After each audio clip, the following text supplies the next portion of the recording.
Good afternoon, everyone. Welcome to this week's FOA Live. Jennifer Katrulya, co-host of FOA Live and co-president of Family Office Association, joined, of course, by Rush Olney. Good afternoon, Rush. Good afternoon, and good morning, good afternoon, and good evening to everybody that's taken the time to join us today. We really appreciate it. We have a topic that I believe we covered briefly on another show, but we're going to go a little more in depth, and then we will have a blog that's coming out with even more detail next week. So let's learn about family office structure, Jennifer.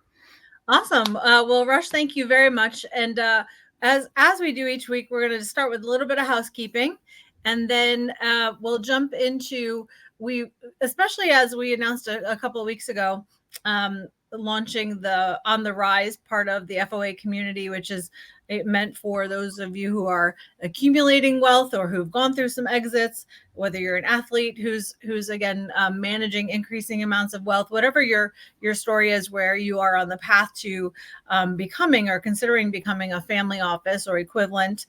More and more questions about the origins of family office structures, how that's evolved, what the options are today. So again, thank you, Rush. We're going to go into that with a little bit more kind of case study and different scenarios than we discussed on the prior calls about this. And so, but for today also, as far as our housekeeping and our current events, a few things just to point out. We are headed to Fort Lauderdale this week for the Family Office Association Global Impact Forum, and really excited about this week. It's the first gathering for one of our peer communities, and we launched a number of weeks ago now another way to find your journey through FOA, which whether it's global impact or alternative investments, or whether you're part of a veterans community or want to be, different ways to find again your home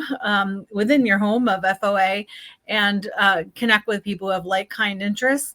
And this event this week is really designed to bring families together who are interested in collaborating to support incredible organizations, incredible efforts together, and really raise all ships as far as doing good. So excited that it is a no pitch event. It really is families coming together with calendars and lists of resources they know are needed, and missions that they are on. And so for those of you who will be joining us, again, really excited to see you. And we'll follow up with some recaps, and certainly if you are logging in and out of the member site, we'll be sharing more information there. But check it out here on LinkedIn and other places, or the platforms that you're watching this as well. And just Rush, I think I can say for you, though, speak for yourself, obviously, just one of the really cool things to come out of the evolution of this community is really being able to leverage it to make an impact. So that's exciting and very meaningful. So thank you to everyone. And Rush, any other housekeeping? We are posting to the member website some other upcoming events, a March lunch in New York City. For those of you who did receive or are interested in receiving the Bitcoin Masquerade birthday party invitation that was extended to us for March 22nd. Again, check the website, but RSVPs are due this Friday. So you're going to get an email from me nudging you, especially if you're part of our resource council, our member community, or our friends and family list. You'll be getting a nudge to RSVP for that event, and a number of other things upcoming. So I probably have 15 or 20 things to add to the website, so keep your eye out. And last note, also very excited because a number of you have been asking, but we have confirmed the October 1st and 2nd dates for the return of the FOA Family Office Summit to be held in Kansas City again. And this year it will be at the Kauffman Center for Performing Arts on the first of the 2 days. And the second day, and that will be kind of a general best practice, alternative, and various, investment informational sessions, and some awesome content and speakers already lined up. So we're excited. And then day 2 will actually be in Overland Park at Chicken and Pickle for a Athletes and Wellness Day, followed by a pickleball tournament at Chicken and Pickles. So excited about that day as well. So more information to follow. Please check that all out. And but a number of you have been asking if we're going to do it, so that's on for the fall. So those are the informational updates and events. Excited to share more information. And now into that topic of family office structures. And Rush, I don't know, when you think about family office and the single family office, which is, you know, the most common kind of legacy structure that we'd all be familiar with. These entities set up by and for ultra high net worth families to manage their financial affairs, their investments. I always think of it similar to kind of when we're in New York City or another city that has the university clubs and the very polished, very you can tell that it's just been the classic model for something for decades and decades. And while it feels incredibly moving to be there, to me, it also feels very heavy, very not necessarily very nimble, not very able to kind of morph with the times. And I think, you know, I feel like that's pretty accurate. I don't know what your take is.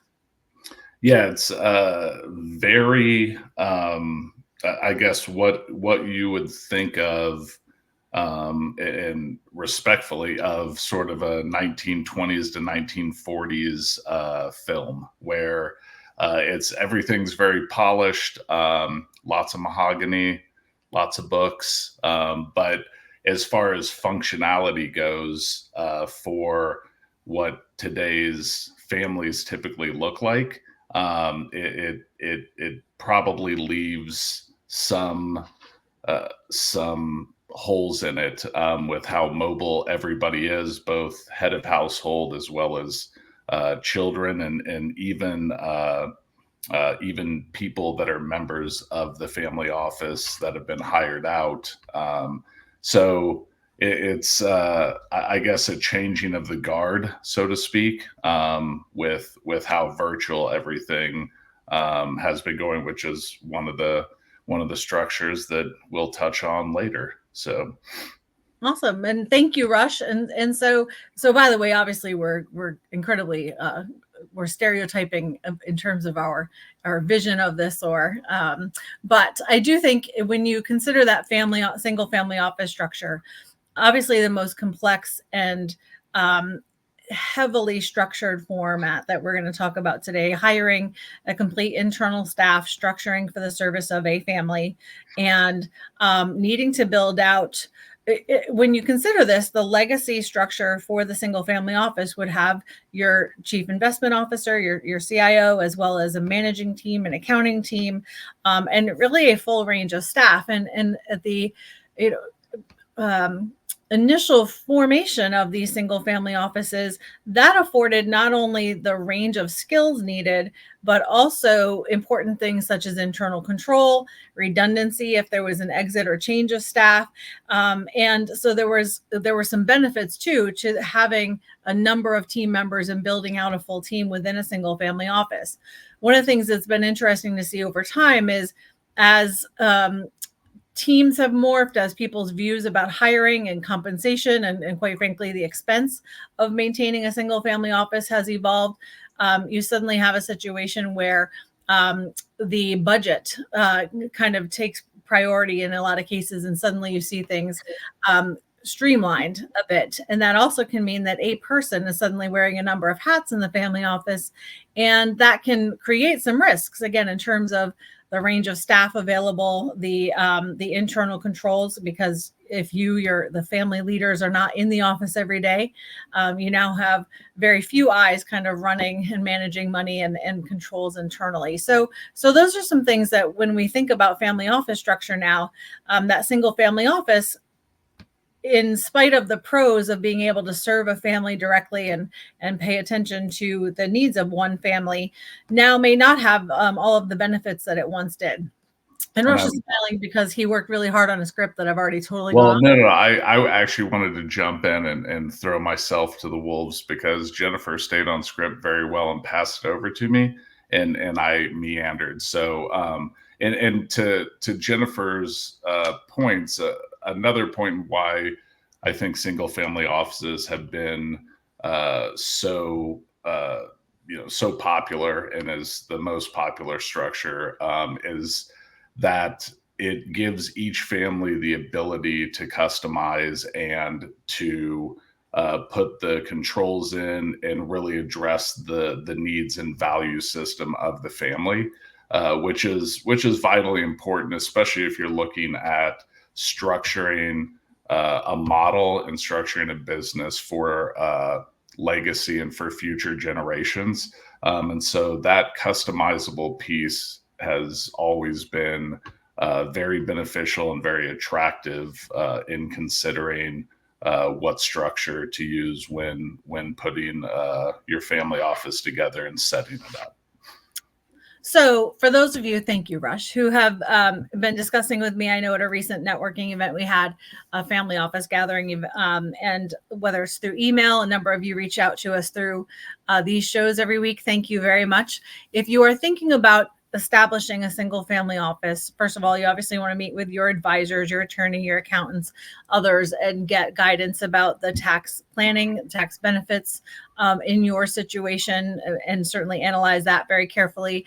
As far as structure, it really, really makes sense to sit down and map that out, what you think that's going to look like versus a best practice model for a single family office. There are families with dozens of family members, some that we know well, Rush, that may have 100 family members who, after looking at all that, said, hey, you know what, we really need a family council, and we really need some other things in place, but the structure of a family office, at least right now, may not be right for us. So when you know you need something more and you know you need a support system, looking at a single family office obviously makes sense. But there may be some other models that are appropriate for you. So the next one that we'll talk about is that multifamily office structure. And by the way, for those who wondered about me jumping in a minute ago and apologizing to Rush, if you've watched this show week over week, it is always our goal to bring you content and information and resources you can use. And we so value this time. We both say off the air that we love doing this. But we've known each other a while. We have a friendship, and we work together on a number of things. And so a lot of that is banter, and you can't help but carry that into this show as well. So the hot mess that I may introduce into Rush's life outside of this show comes into our FOA live as well. So we thank you for participating in the fun with us. But Rush, on multifamily offices, they have a lot of upsides, but also can get a bad rap. So if we talk about those a little bit. Yeah, so the multifamily office, it offers a lot of the same benefits. I think one of the knocks on it is it's not customizable to your specific needs or to a family's specific needs, and so you're sort of buying off the lot, so to speak. And there are several opportunities to do your diligence and find a multi-family office that is as closely aligned with your values and needs, but it won't ever really fit perfectly. So the multifamily offices, though, have seen a very steady growth, and I think Jennifer touched on it earlier. Is one of the largest factor in that is cost and accessibility. So typically, the cost to operate a family office team is roughly 1% to 2% of the portfolio, and so when you look at that and you start looking at what some of the ascribed cutoffs are for net worth, it really makes sense that the groups aspiring to or looking to have the means to do a single family office or be a single family office in the future would still like to have the same professional oversight. So it's sort of a half step or half measure into it. And it just really comes down to the fit for the family and what their goals are. Absolutely. Thank you, Rush. And Shirley, good afternoon to you. It's always nice to see when people say hello on here. And so great to see you. I hope you're doing very, very well and excited to see you soon. So thank you first. And Shirley is part of our valued membership community for FOA, and you'll see her comments. I always act like it's a big secret when somebody comments in here, but you see it in the feed. So hi, Shirley. Happy Monday to you. Glad you're here and excited to see you soon. Hey, Shirley. So on the topic of multifamily offices, I think I always feel badly when somebody mentions multifamily office, because the logic of them and the pooling of resources and pooling of expenses for families of many sizes, especially now where we choose to outsource some more things. We're going to talk about the hybrid model and the outsource model shortly. But the multifamily office structure makes a lot of sense for a lot of families in that it allows you to pool resources, certainly combine expenses and make the most efficient use of resources in most cases, and also have that collaboration and fun and sharing with other families. On the other side, over time, that's become tainted a little bit because it becomes, and you hear this when there's always kind of the vetting when individuals want to belong to family office communities or apply to family office clubs or things like that. Single family office kind of gets that gold star of being structured cleanly.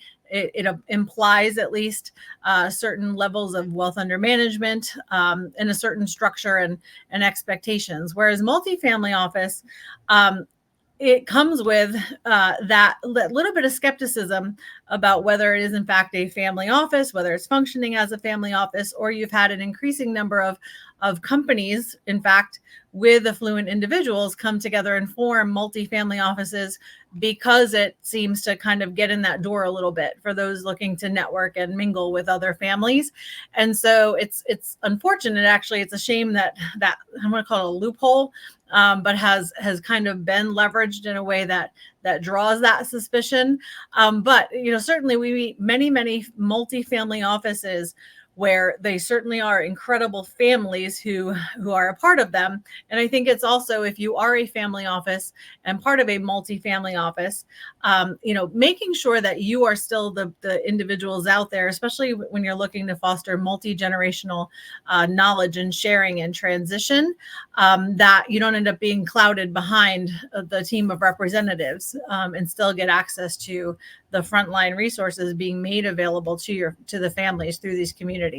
So, but that multifamily office and the pooling of resources, again, beyond simply the cost sharing and the infrastructure, quite frankly, still often is a better way to achieve that internal control structure, because you are sharing that across the number of families, there's a number of eyes on it. And oftentimes you see that families are better about creating board meetings and sharing, or having, and I'll use that informally, but just more checks and balances because you have other families involved. It's kind of an accountability system across families versus, again, with everyone so busy, when you're a single family office and a single family shop.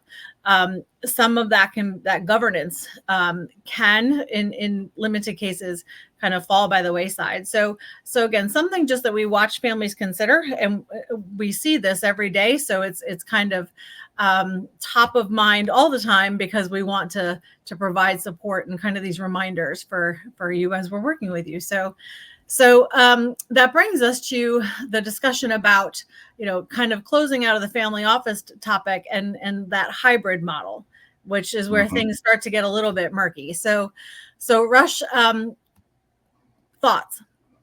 So the hybrid model is, and these are the ones we're going into now, are, I guess, less traditional and more, well, one of them, the embedded model, is the most, I would think, traditional, and we'll touch on that briefly.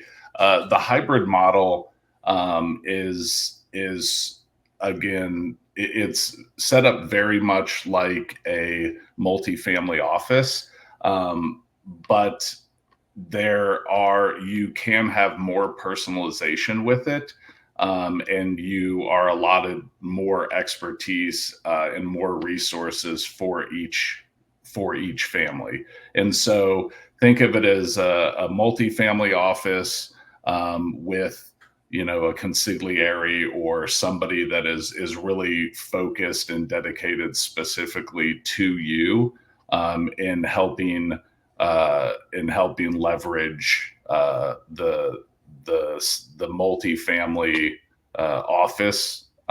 So it's sort of it's a bundle, but you get a customized and personalized specific to your family. And so when we think about this, and by the way, Jeremy, nice to see you. A pleasure to Yeah, have you thank you, joining us Jeremy. today. Uh, and banners popping up, perfect. And we hope we see you soon. When we think about this embedded family office model, and we get into discussions about the virtual family office, outsourced family office, it's interesting because I can sit with individuals who provide these services, and just one slight use of a different term, somebody can say, "Well, I hate that word. I hate virtual, or I hate outsourcing." And I sit back and I'm like, "Okay, but you do that, and we do it." And I understand but to me, when you talk about the movement from the brick and mortar, even the feeling of brick and mortar, to the virtual family office, the outsourced family office, you start to at least open the door to best of in each of those different categories, being able to say, okay, if I live a very mobile life, if my family lives a very mobile life, we now can start to leverage technology and leverage resources to have our family office traveling with us, have access to better technology in a number of cases, because now we are using technology that's used by a number of other families rather than having to build and maintain that internally. You now have cybersecurity considerations and other important factors that, again, in the masses, certainly you're working, unless your individual family has decided to invest at this level, but levels of technology and protection that now are spread across larger numbers. So you're leveraging, I'll call it canned solutions that have that built in and tested. And so I want to say too, Scott Lippert, you're not watching this live show right now because you're texting me, but you're going to listen to this recording because I'm going to send it to you. And back to the housekeeping parts about the upcoming events. So if you check out the calendar and respond, we look forward to seeing you at upcoming events. And if you have any questions, please let me know. But I wanted to share, I love when people are attending the live show or want to be, and then they're sending messages off to the side. So we value all of you. Thank you for being here. And those little squirrel moments, I realized. But back to our discussion about the multifamily offices and the virtual structure and other opportunities. When you look at the top things that matter, first, the structure that is right for you in terms of understanding what is most important to your family, the mission you're trying to accomplish, what your goals are.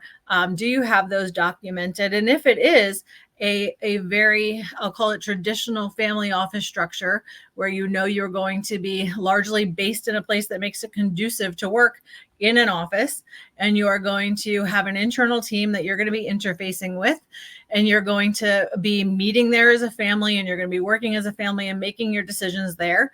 And if you have complexities that warrant having a staff just dedicated to you, understanding the ins and outs of likely your personal companies, your personal interests, and your personal accounting, and legal needs, et cetera, then that starts to make sense. By and large, what we are increasingly seeing is where either generations or individuals within a family are not right there. They're not going to walk into the office. They're not going to be working at a conference table together or kitchen table, whatever's best. So the minute you start to depart from that, looking at the opportunity and to acquire staffing, which is no easy feat anymore either, at the most competitive balance of rates as possible, you may need a given role or two part-time and want to get the best possible talent, but not want to pay for a full-time level person. And so you start to look at that balance of the economics about whether outsourcing and leveraging some of those team members from firms who now provide that makes some sense. And then in a lot of cases, maybe you need an office manager or an office support structure or limited resources internally. And you can now cobble together what makes the most sense for you and increase your likelihood of getting that information when you need it, where you need it, and multiple people to provide it to you. If you're working with teams who, again, are potentially working with other families, but designated to you so that they still get to know you well. And so Rush, as you've worked, obviously we work together in a virtual and we work with outsourcing environments all the time. Thoughts about kind of the pros and cons of that, especially your background working with so many EB5 families. If you think about having to move that infrastructure, it certainly changes how you think about a lot of this. Yeah, and I think the point you'd made about the fit and really looking at your family and looking at what makes sense is sort of the first step in what structure would work best for you. And within each of these structures, there are ways to kind of customize and continue looking for the best fit. So it is in a single family office is not ubiquitous with how each one operates and what their goals and focus are within that. As Jennifer had said, there's, philanthropic tax structures, LLCs, partnerships, corporations. You can go one more layer deep, and we go through that, or the blog will touch on that. That's coming out next week. So if you want to delve a little deeper, please, as Jennifer always says, LinkedIn, website, come find us. We're putting content out. So if you like family offices, work in one, or just want to give us feedback, we would appreciate it. But the structure, regardless of what structure you pick, it really is choose your own adventure for your family, and a great tool and a great structure will really help instill this generation and future generations' ability to manage, understand, comprehend, and continue to grow the family legacy and the businesses that are held within that. Absolutely. So, and thank you, Rush. So to answer the question, these are recorded. They are in their entirety. They are posted out shortly after we finish, truly within a few minutes of this being over. You should be able to find them. But with regard to, so thank you for the question.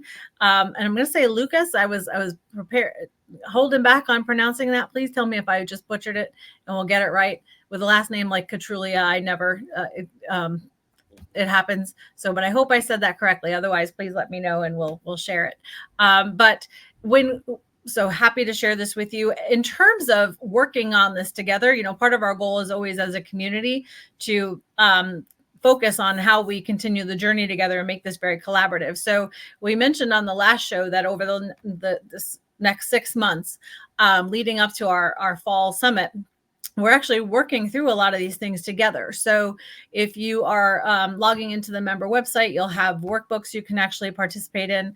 We'll throw out some of that information on the public feeds as well. So just keep your eye out, or DM me if you have questions, and happy to help.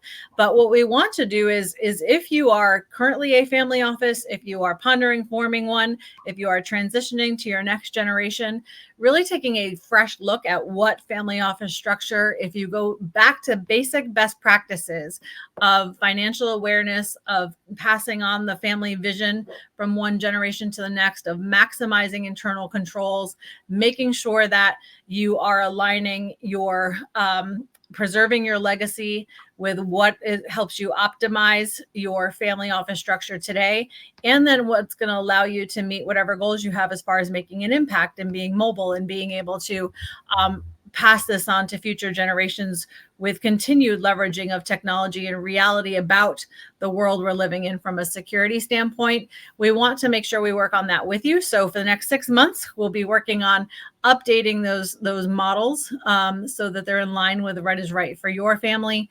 We will be, for those of you who are also introducing into that, investing in or supporting startup businesses. We have that legacy and innovation programs we've started to touch on those 2 columns. And so really excited to continue to work on all of that with all of you. Thank you very much for joining us this week. Thank you, Rush, for keeping us in line. I appreciate always the opportunity to do this with you. And by next week, we'll have the updates and follow-ups from Fort Lauderdale, and we'll see you next week. Thank you so much, Thanks, everyone. Shirley. Safe travels to Florida, and I'll see you in a couple of days for the Global Impact. Have a great week. Thanks, everyone. All right. Take care, everybody. Thank you. Bye.